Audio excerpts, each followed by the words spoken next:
Hi, I'm Will Townsend, Vice President and Principal Analyst with Moor Insights Strategy. I manage the networking and security practices.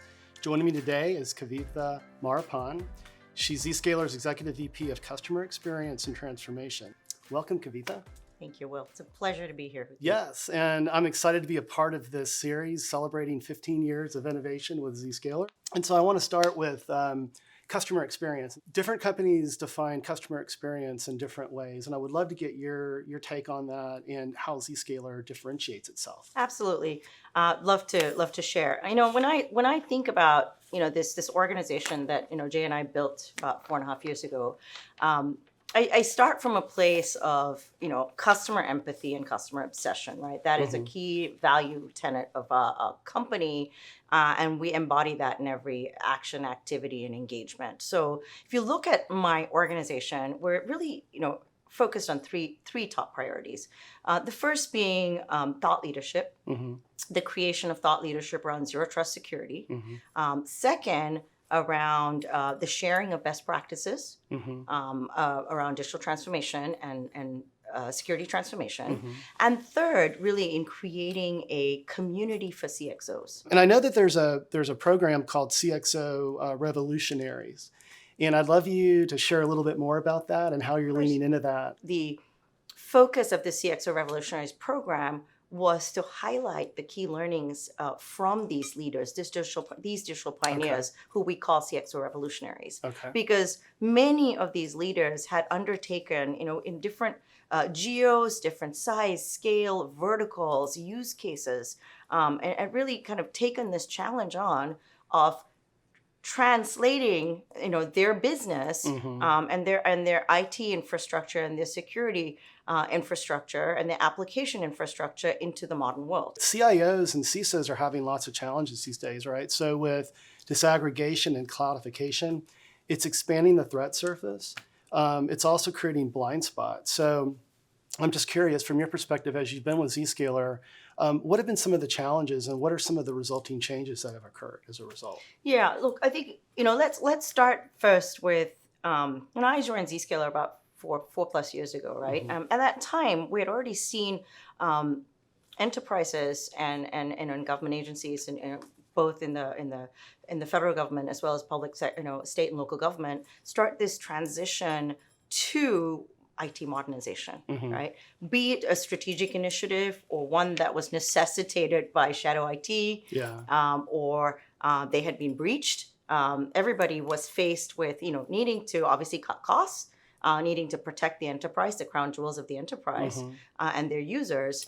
And so it all really, began with applications moving to the cloud. The second sort of shift really was users using cloud-based applications that were not IT sanctioned, right? So it was really forced and necessitated this change was that applications were starting to modernize and transform. In the past, also, your users are sitting in the office. Your crown jewels, your critical assets are in the office. And it was really critical for IT to protect the enterprise by protecting that network perimeter that existed, that corporate network perimeter that we're all used to. But the minute your applications have started to transition, the minute your users are mobile, the minute you have a multitude of devices that are proliferating, right? User behavior has sort of changed.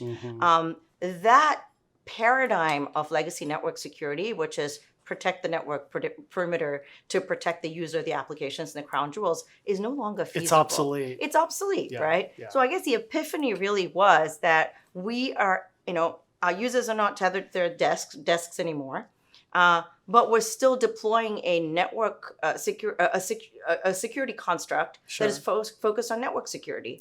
That needed to change. So with the application transformation underway, network transformation underway, security needed to transform. It was no longer feasible to have a security construct that was built, decades ago, protecting the new enterprise. At the end of the day, the threat actors are not sitting quiet. They are becoming even more sophisticated. And so it becomes really important for us, to really think about how we address that. And what zero trust zero trust security does, it really focuses on the premise that you cannot attack what you cannot see. Right. We wanted to bring together these leaders that are already embarked on these journeys and done these things Right. to connect them with the others who are beginning To on share that those journey. best practices Right. to help people sort of onboard to that zero Right. trust. There are lots of vendors out there that are talking about zero trust, and there's sort of a, almost a, I would say a cannibalization of the term, right? Or a What is- bastardization. I want it to be like politically correct, what I said. But yes, and I think it's really important for us, architecture matters, right? Yeah. What we really want the role that we really want to play is in educating the market on the core tenets of zero trust architecture. What should they be looking for, right? As they're evaluating the ecosystem of players, solutions that they put together to embark on this journey, it becomes critical. And we talk a lot about the changing landscape in terms of the changing role. Because unlike how traditional IT and security worked, security team focused on security, focused on IT. Nobody needed to talk to each other. Right. Nobody knew. It was siloed. Networking, operators focused on networking. Exactly. And now it's all coming together. Right. There's this convergence of security and networking that's all coming together. And who defines the policy? Who governs the policy? Who manages the policy? I mean, these things, for us, it was about breaking down these walls and actually driving that cultural change. And also creating a dialogue, a narrative in the industry that says, we know it's scary. Others have done it. Right. And these are the folks to learn from, right? Let's learn from each other. I think part of our Revolutionaries program is also to bring our ecosystem partners together. You touched on architecture, and I think it's important to note that, we're talking about, 15 years of innovation with Zscaler. What most impresses me is that you've continued to refine that architecture over the years. So as as we've come into containerization and microservices, you've evolved that architecture as well to provide the tremendous scale out. And I've seen some of the stats, and it's amazing the number of transactions that you process on a daily basis, right? It's mind-blowing. Yes, humbling actually for us. Humbling, and we realize, with great scale comes responsibility. I love that. Sounds like a Superman movie. That is. Or a Spider-Man movie, actually. But I'd like to shift a little bit. I want to talk about inclusion, because this is a very, very big focus for many large corporations. You have a program called WISE. And I'd love to hear a little bit more about that and what Zscaler is doing. No, I'd love to share. As a woman in tech, I've been in, over, 2+ decades, a woman of color and a mother of 3 daughters. This is to me something that I'm, being extremely passionate about my whole life, personal and professional life, right? And to me, representation matters. When I embarked on, my early engineering career, between academia and my early career, there was no representation. There weren't women of color. And there weren't other people, from diverse backgrounds, right? And so you enter the workforce and you realize, well, how do I see what that path looks like for me in my career? What is that path that I will have to travel? What is that ladder I would have to ascend? So for me, it's always been a personal mission in the organizations that I've been in and I've led to ensure that we are true as executives and leaders in our belief about diversity, equity, and inclusion. So here at Zscaler, I'm actually also the co-chair of our DEI committee, as well as the executive sponsor for WISE. So when I first got here, it was the early days, many years ago. I realized we had all these women who didn't have representation. So how do we make sure we create an environment to hear the voice of this diverse group, right? And so we created WISE with the focus of ensuring that women at Zscaler felt supported, felt that we were starting to build mentorship programs.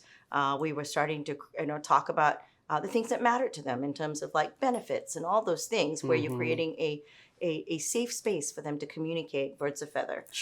No sooner had we done that, we realized we had so many other groups to help, kind of cookie cutter this model, this framework that we had done. And I'm just so proud and humbled to see that we now have 6 ERGs. Wow. So we have, Blacks at Zscaler, obviously WISE. Our Sabor at Zscaler for our Latino group. We have our Asia Pacific Islander a Civic Islander group.